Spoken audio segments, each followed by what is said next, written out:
Hello student, আমি সন্দীপ আচারিয়া। আজকে আমার আলোচনার বিষয় হলো সেকেন্ড সেমিস্টার মাইনর যাদের বাংলা রয়েছে।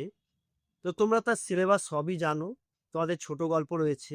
তো আজকে আমি 2 মার্কসে অর্থাৎ 2 নম্বরে তোমাদেরকে 6টা করতে হবে, 6×2 = 12, প্রশ্ন থাকবে তোমাদের 8টা। তো 2 নম্বরে তোমাদের যে প্রশ্নগুলো আসবে তার উত্তর সহ আজকে আমি তোমাদেরকে সাজেশন দিচ্ছি। তা আজকে আমি যে বিষয়টা আলোচনা করব সেটা হচ্ছে জীবিত ও মৃত। রবীন্দ্রনাথ ঠাকুরের জীবিত ও মৃত গল্প থেকে তোমরা কি কি পড়বে। তো আমার প্রথম প্রশ্ন, রবীন্দ্রনাথ ঠাকুরের জীবিত ও মৃত গল্পটি কোন গল্প গ্রন্থের অন্তর্গত? এর অ্যান্সার হবে, উত্তর হবে রবীন্দ্রনাথের গল্পগুচ্ছের প্রথম খণ্ডের অন্তর্গত। 1 নম্বর প্রশ্ন। 2 নম্বর প্রশ্ন যেটা তুমি তৈরি করবে সেটা হচ্ছে শ্রীপতি চরণবাবু কে, তার পরিচয় দাও। অ্যান্সার হবে শ্রীপতি চরণবাবু হলেন যোগমায়ার স্বামী। তিনি কাদম্বিনীর প্রতি সহানুভূতিশীল ছিলেন। তিনি রানীহাট থেকে কাদম্বিনীর মৃত্যুর খবর আনবার পর তিনি কাদম্বিনীকে বাড়ির থেকে তাড়িয়ে দিতে চেয়েছেন। এই হলো। নেক্সট প্রশ্ন যেটা করবে, যোগমায়ার পরিচয় দাও, অর্থাৎ যোগমায়া কে। তাহলে কি, যোগমায়া হলো কাদম্বিনীর ছোটবেলার সই বা বান্ধবী। হয়ে গেল। নেক্সট প্রশ্ন যেটা, কাদম্বিনী কে বা কাদম্বিনী পরিচয় দাও। কাদম্বিনী হলো রানীঘাটের জমিদার বাড়ির বিধবা বধূ। হলো।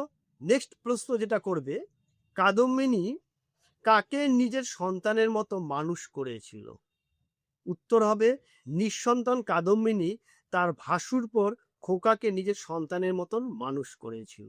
এগুলো কিন্তু সব 2 মার্কসে। নেক্সট যেটা, রানীহাটের জমিদার বাবুর নাম কি? তিনি কিরূপ প্রকৃতির মানুষ ছিলেন? অ্যান্সার হবে রানীহাটের জমিদার বাবুর নাম সারদা শঙ্কর। তিনি কড়া প্রকৃতির মানুষ ছিলেন। নেক্সট যেটা করবে, কাদম্বিনীর কি রূপে মৃত্যু হয়েছিল? এটার অ্যান্সার হবে একদিন শ্রাবণের বর্ষমুখ রাতে কাদম্বিনীর বুকে ব্যথা করেছিল এবং সে বুকে ব্যথার থেকে সে অজ্ঞান হয়ে যাব, সেটাকে তার মৃত বলে ধরে নেওয়া হয়। নেক্সট, কাদম্বিনীকে কারা দাহ করতে গিয়েছিল? তারা কারা গিয়েছিল? 4জন ব্রাহ্মণ গিয়েছিল। ব্রাহ্মণ কর্মচারী কাদম্বিনীকে দাহ করার জন্য শ্মশানে গিয়েছিল। তাদের নাম কি? তাদের নাম হলো নিতাই 1 নম্বর, 2 নম্বর হচ্ছে গুরুচরণ, 3 নম্বর বিধু এবং 4 নম্বর বনমালী। নেক্সট যেটা প্রশ্ন, কাদম্বিনী মৃতদেহের কাছে কারা বসেছিল?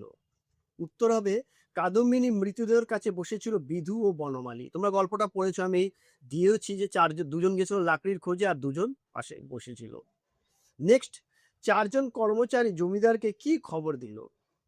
বিধু, বনমালী, গুরুচরণ ও নিতাই, এই 4জন কর্মচারী শ্মশানে কুটিরে কাদম্বিনীর মৃতদেহ দেখতে না পেয়ে তারা গিয়ে বলেছিল যে তারা দাহ কার্য সম্পন্ন করে ফিরে এসেছে। এই নেক্সট যে প্রশ্নটা তৈরি করবে, কাদম্বিনীকে কে যোগমায়ার বাড়িতে পৌঁছে দিল?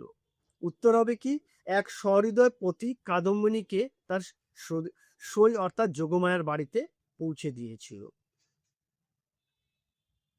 বাস এই কয়েকটা। আরেকটা প্রশ্ন করে রাখতে পারো, সেটা হচ্ছে কাদম্বিনীকে দেখে ঝি এবং খোকার মার কি অবস্থা হলো? তো কাদম্বিনীকে দেখে ঝি মাগো বলে অজ্ঞান হয়ে মাটিতে পড়ে গেল। চিৎকার শুনে খোকার মা ছুটে এসে স্তম্ভিত হয়ে গেল। এবং আরেকটা প্রশ্ন হচ্ছে কাদম্বিনী শেষ কিভাবে তার মৃত্যু হয়? তো আমরা সবাই জানি, তোমরা গল্পটা যদি পড়ে থাকো তাহলে আরো ভালো করে জানবে। কাদম্বিনীর মৃত্যু হয় যখন তার শ্বশুর মশাই তাকে একে বলে যে তোমার ব্যবস্থা আমরা এখন করব গয়াতে গিয়ে। তখন সে যে জীবিত সে প্রমাণিত করবার জন্য একটা কাঁসার বাটি মাথায় আঘাত করে তার থেকে রক্তপাত হতে থাকে, দৌড়ে গিয়ে কুয়ে ঝাঁপ দিয়ে সে মৃত হয়ে প্রমাণিত করে যে সে জীবিত ছিল। বাস এই কয়েকটা প্রশ্ন তোমরা 2 মার্কসের অথবা 3 মার্কসের জন্য ভালো করে তৈরি করে রাখো।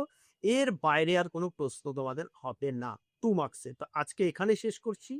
শেষ করবার আগে একটা কথা তো বলতেই হয়, চ্যানেলটাকে অবশ্যই সাবস্ক্রাইব করবে। যারা এখনো সাবস্ক্রাইব করোনি, শেয়ার করো, কারণ আমার কিন্তু নতুন নতুন উত্তর সহ ভিডিও আপলোড হচ্ছে, এবং পরীক্ষার আগে পর্যন্ত, তোমাদের পরীক্ষার 2 দিন আগে পরীক্ষার গুরুত্বপূর্ণ কিছু টিপস তোমাদেরকে দিব, গুরুত্বপূর্ণ কিছু পরামর্শ দেবো যে কিভাবে পরীক্ষায় ভালো রেজাল্ট হবে, কিভাবে লিখতে হবে।